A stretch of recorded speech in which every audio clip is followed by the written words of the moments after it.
YouTube. It's your boy Yo, the best that ever did it. A true winner, 6 p.m. Back again with the college hoops. We finished this damn Sweet 16 off on a stretch. We did very good yesterday and the day before that. We were one thing off on our parlays about 3 days in a row, man. One thing off. One little thing off every single day for the last 3, 4 days. But we gonna finish this damn game. We gonna finish this Sweet 16 off on a high note. If y'all do want to see my results, check my shorts. They are posted right now in my shorts. Let's get it right into it. Marquette is taking on North Carolina State. And this is how I'm breaking this game down. Look at this. Let's state facts. We have to state facts first. Marquette is the better team. We know that already. We know that already. You know what I mean? We know that already. Marquette is the better team. Better roster. Better record. You know what I mean? Like, we already know that. The whole world know that. They're the number 2 seed for a reason. I just want y'all to look into these losses with me. What I did earlier. They got smacked by UConn 3 times this year. They had to take Villanova to overtime to beat them in the conference tournament. And then they did beat Colorado. That was the best win of their season. Lost to UConn, but in the non-conference, they already played Purdue. Lost by 3, which was a very good game. That's not a bad loss. But they did also beat an Illinois team who's in the Elite Eight right now. You know what I'm saying? So you see the good and you see the bad. You lose to Wisconsin by 9. Oh, I'm sorry, by 11. You lose to Providence by 15 points. You lose to Butler by 7 points at home.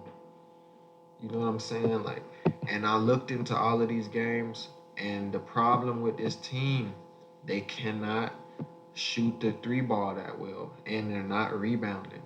If you could look in the total, the TOT lane, they had 18 rebounds against Wisconsin to Wisconsin's 33. You know what I'm saying? Let's look at another game. They did beat Texas by 20, and they beat a healthy Kansas and a healthy Illinois team. Them are 3 huge wins, and only lost by 3 points to Purdue. I know it.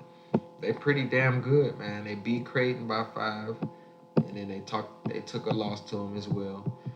But in these losses, man, they're not out rebounding these teams.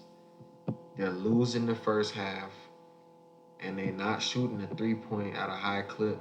Like, this is a great night shooting from them. 31% shooting the 3, 9 threes is a stellar night from this team. After you get Cam Jones, David Joplin, it's like, where else is the scoring gonna come from? You know what I'm saying? In this most recent game for the conference tournament, this was what they had with what the starting 5 put up. Cam Jones put up 13. Joplin and Iguodaro combined for 20. You know what I'm saying? Like, where's the scoring gonna come from? They shot 6 of 18 from 3, 33%.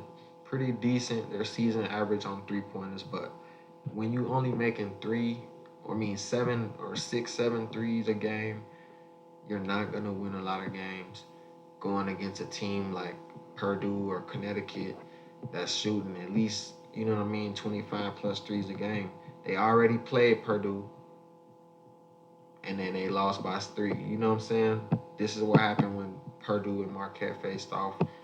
They allowed 32 rebounds. They allowed Edey to get 15 boards, 28 points in the paint. I mean, not all in the paint, but 28 points from Edey. And they allowed this team to shoot 10 of 21 shooting from the arc. Both teams shot bad from the free throw line. Well, I'm sorry. Purdue shot really bad from the free throw line. Marquette was stellar from the free throw line. But their 3-point percentage in a big game like this, they shot 5 of 17, 29% around their season average. You know what I mean? But this is their average. They're not making enough threes. three people again in double figures: Cam Jones, Tyler Collect, and Iguodaro. You know what I mean? David Joplin is sometimes a double-digit scorer, but he's inconsistent. Where else is the scoring going to come from? I don't know. And I know I could talk so much dog shit about North Carolina State because they lost to Syracuse twice, and it was decisive losses. Like they got shitted on by a terrible Syracuse team. Lost by 4, then you lost by 12. You know what I mean? You barely beat UConn. You got a pit loss. UNC smashed you 2 times in the regular season. You lost to Duke by 15, lost to Florida State by 7, and this is all before the March Madness started. Now you're on a 6-7 game winning streak. You had to take UVA to OT, who's terrible, and you had to take Oakland to OT. Really was that boy Goki keeping them in the game, but I mean, you beat UNC, you beat up the Syracuse team, you beat Duke, you beat Texas Tech, and I'm looking like, man, I looked into all of those wins, and what they were doing is what Marquette is struggling at. They're making threes at a high percentage rate, even though they don't make a lot of threes. North Carolina State is making them count. You know what I mean? They're shooting it at a high percentage. They're getting to the high 35s or up on the 3-point percentage in all of those wins, and they're out rebounding these teams. This is what Marquette's not doing. I'm not gonna say Marquette's gonna lose the game. My final pick on this one will be North Carolina State to win the first half, and I say that because this team lost to Syracuse. We have to admit, you know what I mean? Like we can't just go on one team and bash on one team. This team lost to Syracuse twice decisively. You got a Virginia Tech loss. You got a BYU loss. A Ole Miss lost by 20. You let Ole Miss hang up 20 points on you. You know what I mean? Then you only beat Notre Dame by 2. Virginia Tech loss. It's not a good look from this North Carolina State team, but they have the fire right now. They have the barn burners ability right now. They're out physically people. When Marquette threes doesn't get going early and North Carolina gets off to a 7-2 run or 10-2 run because they're going in the paint, they're a paint heavy team. They're gonna go into the paint. They are. And when they get them 4 quick early layups in the beginning of the game, they're gonna run away with the first half. I'm telling you. We're taking North Carolina State first half money line. Or with the spread. It might be 2 or 3 points on the spread on the first half. Take the points or a sprinkle of money line. I think Marquette might finish them out in the late. Man, I think Marquette can pull it off late. But I know North Carolina State will lead the first half of this game. That's my top pick for that game. North Carolina State, first half, money line. Next up, we got Gonzaga at Purdue on a neutral venue. And this is a matchup that we've seen already earlier in the non-conference for these two teams. And Purdue got the best of them by 10 points. I think it was 63-73. And Purdue is the better team here. And I'm laying the points with Purdue. Gonzaga is damn good. Gonzaga is my squad. You know we took them the last 3 games. They burned us against St. Mary's the last time out, but McNeese, Kansas, we took Gonzaga. But when we seen this matchup earlier, you seen them Gonzaga boys play UConn. It was not a good look for them. They couldn't get enough threes or shots up.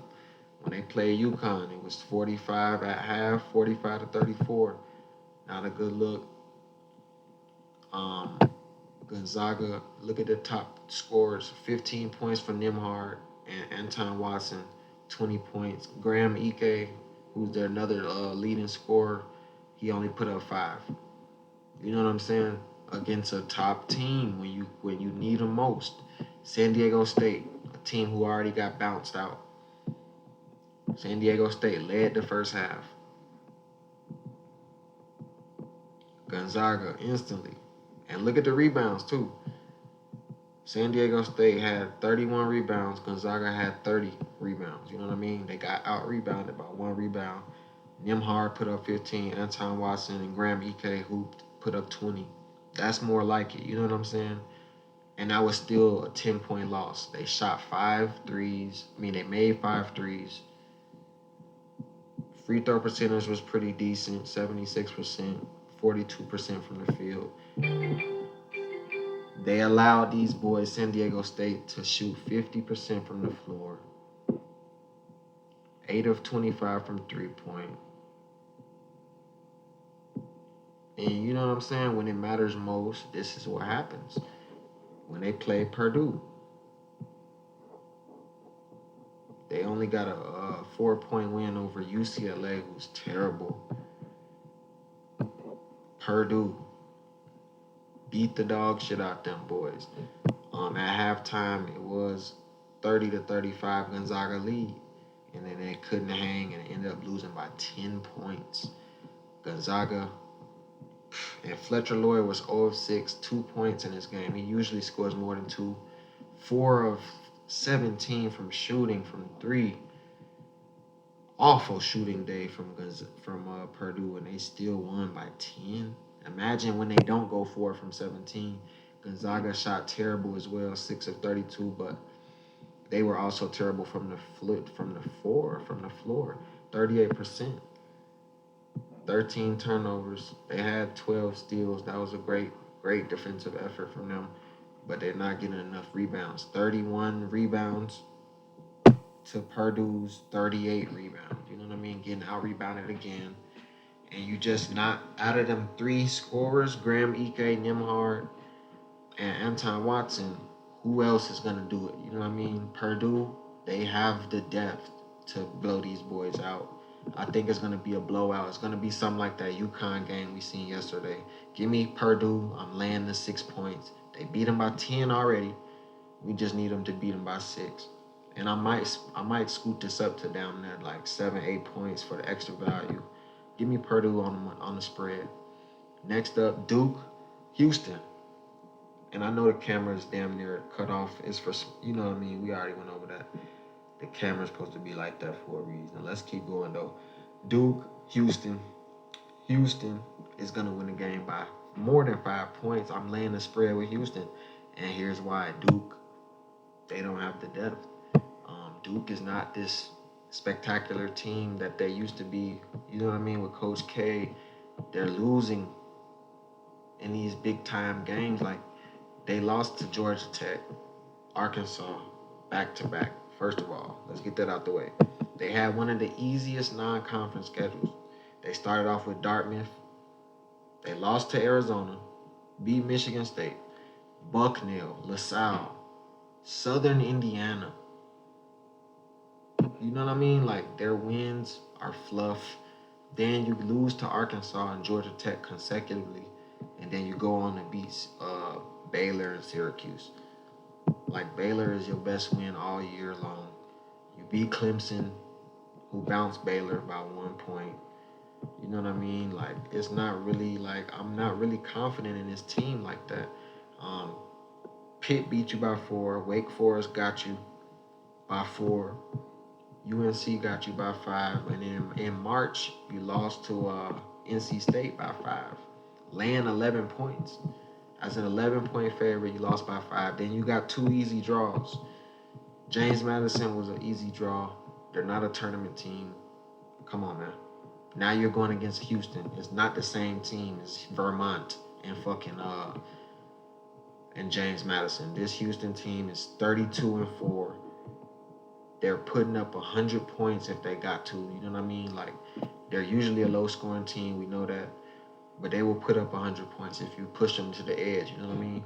They put up a stinker in the conference tournament against Iowa State. And that's why Iowa State was favored over Illinois, because of that fluffed up win. When we go look into that loss, Houston was down 7 at the half. Jamal Shead put up 10 points.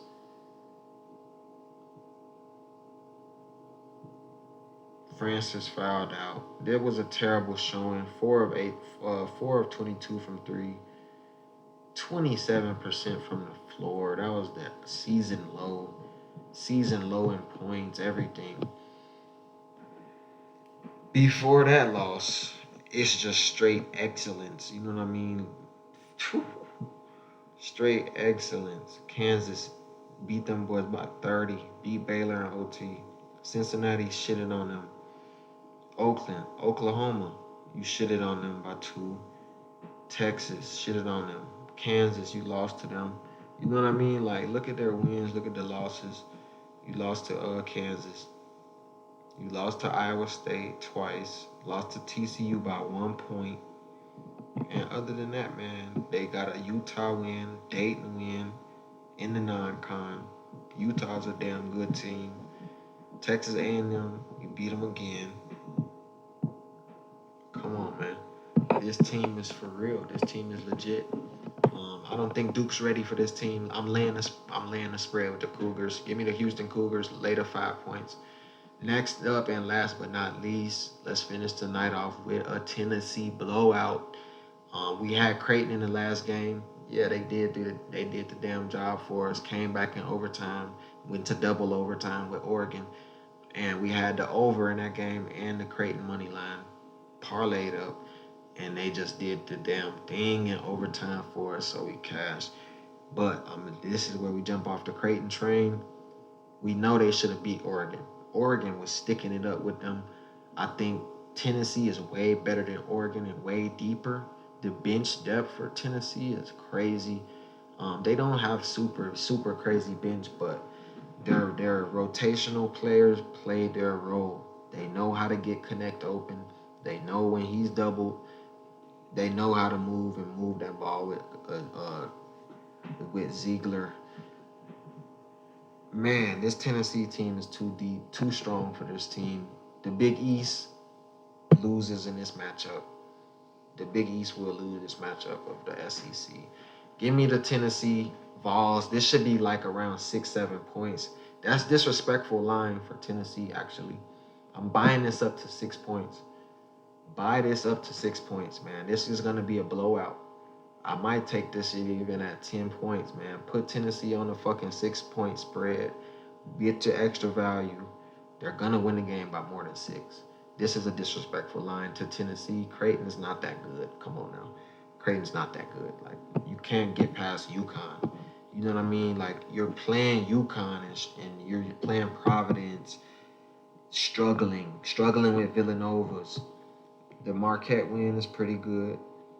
And that's why I say Marquette might fall down, because you letting Creighton look good by 14 points. You do have a Butler loss. A Seton Hall overtime victory. Man, but look at the non-con. You lost to Marquette, lost to Villanova.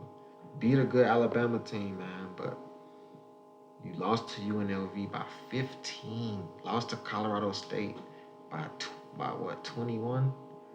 It's not a good look, man. It's not a good look.